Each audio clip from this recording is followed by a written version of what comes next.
हाँ तो दोस्तों इस वीडियो के अंदर हम श्री राम प्रॉपर्टीज के आईपीओ के बारे में बात करेंगे और जानेंगे कि इस आईपीओ के अंदर आपको कितना लिस्टिंग गेन मिल सकता है और अगर आपको अलॉटमेंट भी मिलता है तो क्या आपको इसे लॉन्ग टर्म के लिए रखना चाहिए या नहीं। चलिए शुरू करते हैं। तो देखिए सबसे पहले अगर हम देखेंगे तो सबसे पहले हम जानेंगे कंपनी क्या काम करती है। देखिए ये जो कंपनी ये 2000 में इनकॉर्पोरेट हुई थी, यानी कि अराउंड 21 ईयर इस कंपनी को इस सेक्टर में काम करते हुए हो चुके हैं। देखिए ये जो कंपनी है ये श्री राम ग्रुप से बिलोंग करती है, जो आप सभी जानते ही होंगे। तो ये जो कंपनी है ये एक रियल इस्टेट कंपनी है और अगर हम इसके प्रेजेंस की अगर हम बात करेंगे तो इनका जो मेन प्रेजेंस है यानी कि जो मेन बिजनेस होता है वो साउथ इंडिया के अंदर होता है। और उसके अलावा जो मेन जो कंपनी जिन सिटीज के अंदर जो कंपनी मेन काम करती है वो है बेंगलुरु एंड चेन्नई। ये जो यहाँ से कंपनी का मेन बिजनेस होता है और जो कंपनी के प्रोजेक्ट्स वगैरह जो मेन प्रोजेक्ट कंपनी के बेंगलुरु और चेन्नई में ही है। लेकिन उसके अलावा अगर हम देखेंगे तो विशाखापट्टनम, कोयम्बटूर एंड कोलकाता ये 3 और सिटीज है जहाँ पे कंपनी का प्रेजेंस है। यानी कि अगर हम देखेंगे 5 बड़ी सिटीज के अंदर अभी कंपनी का करंटली प्रेजेंस है। तो देखा जाए तो काफी अभी धीरे धीरे आने वाले टाइम पे और भी सिटीज में कंपनी एक्सपांड करने वाली है। उसके अलावा अगर हम देखेंगे तो देखिए एक तो जो रेसिडेंशियल होम होता है वो कंपनी प्रोवाइड करवाती है। उसके अलावा जो कमर्शियल और ऑफिस स्पेस वाले जो रियल इस्टेट डेवलपमेंट्स होते हैं वो भी ये कंपनी प्रोवाइड करवाती है। यानी कि पूरी अगर हम देखेंगे तो जितना भी रियल इस्टेट में जितने भी सर्विसेज प्रोवाइड की जाती है, यानी कि अगर होम हो गया, होम के अलावा अगर हम देखेंगे जो कमर्शियल ऑफिस होते हैं वो भी ये कंपनी प्रोवाइड करवाती है।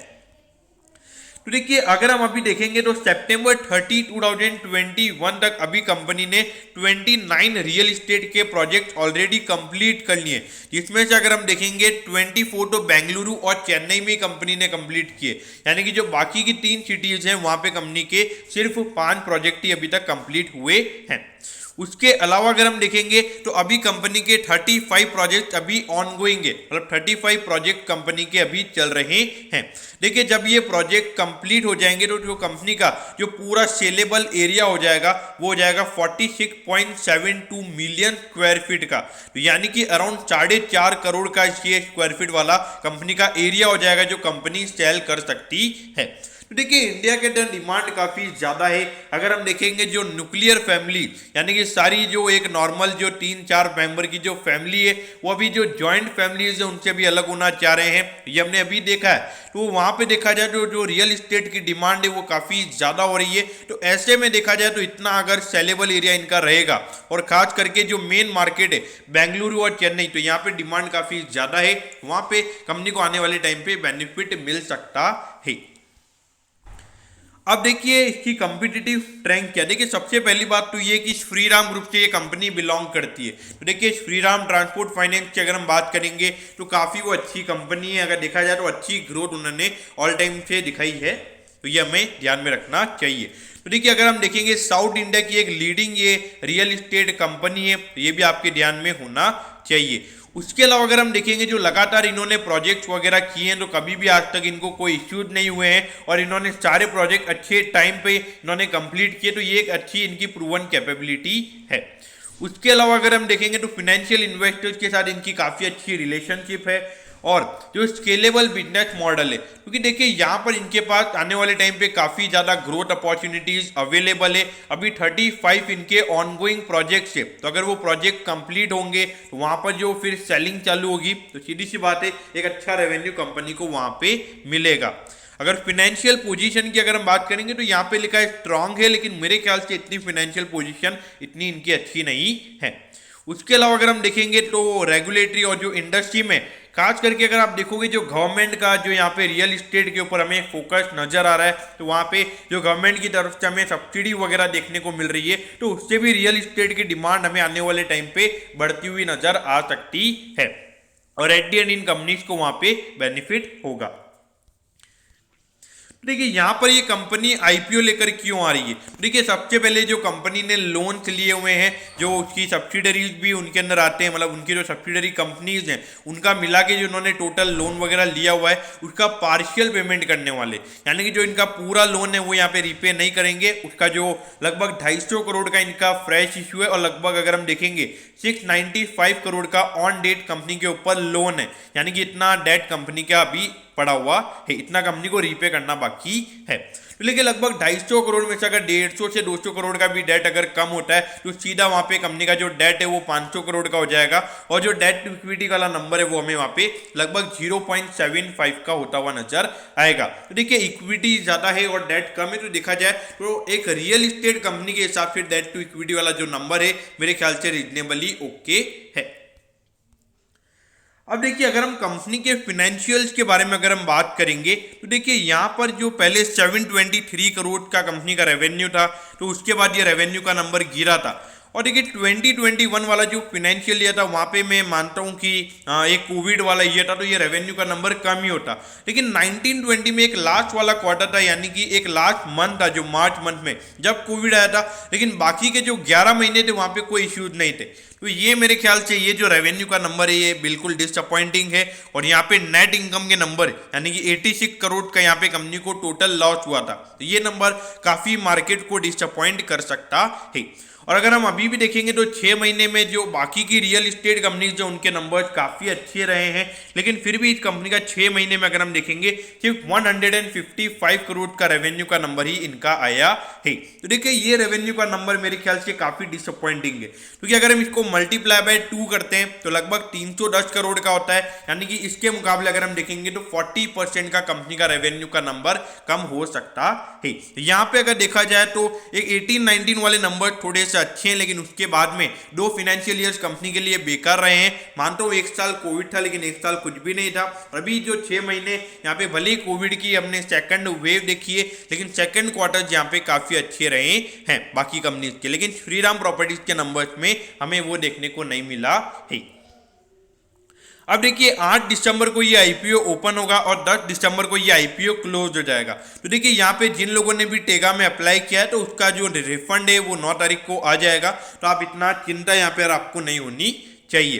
तो देखिए यहाँ पर अगर हम आईपीओ प्राइस की अगर हम बात करेंगे तो 118 का यहाँ पे कट ऑफ प्राइस है और 125 शेयर्स यहाँ पर एक लॉट में, तो एक लॉट में 125 शेयर्स है, तो लगभग एक लॉट के लिए आपको 14,750 रुपीज लगेंगे।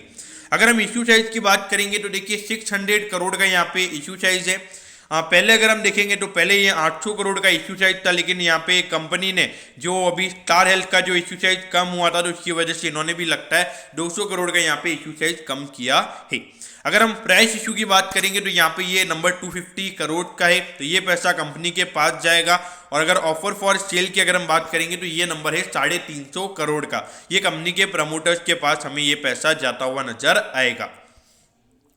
अब देखिए अगर हम अलॉटमेंट डेट की अगर हम बात करेंगे तो 15 दिसंबर को आपको पता चल जाएगा कि आपको अलॉटमेंट मिला है या नहीं। अगर अलॉटमेंट नहीं मिलता है तो 16 तारीख को आपके बैंक में रिफंड आ जाएगा। अगर अलॉटमेंट मिलता है तो 17 तारीख को आपके डीमैट अकाउंट में शेयर ट्रांसफर हो जाएंगे और 20 दिसंबर को इस आईपीओ की लिस्टिंग हो जाएगी। अब देखिए मिनिमम आपको अगर अप्लाई करना है तो 14,750 रुपीज आपको लगेंगे अगर कट ऑफ प्राइस के हिसाब से अगर हम देखें तो, और मैक्सिमम आप 13 लॉट के लिए अप्लाई कर सकते हैं जिसके लिए 1,91,750 रुपीज लगेंगे। अगर आपको 2 लाख से ऊपर की एप्लीकेशन लगानी है तो आप HNI कोटा में एप्लीकेशन लगा सकते हैं।